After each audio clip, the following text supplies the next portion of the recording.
اللهم صل على محمد وآل محمد.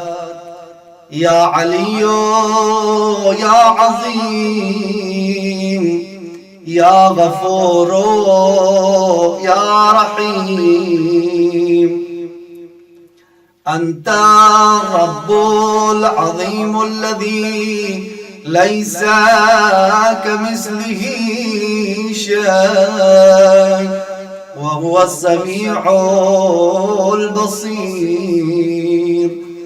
وهذا شهر عظمته وكرمته وشرفته وفضلته على الشهور،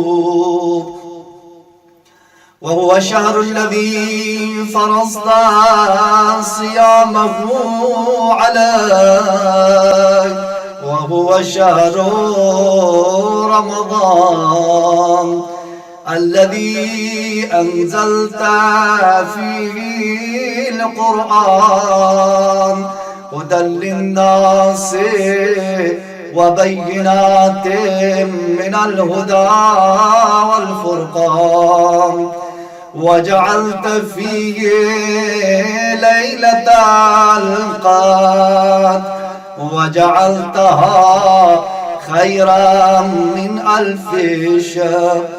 فيا ذا المن ولا يمن عليك، من علي بفكاك رقبتي من النار فيما تمن علي، وادخلني الجنة برحمتك يا أرحم الراحمين.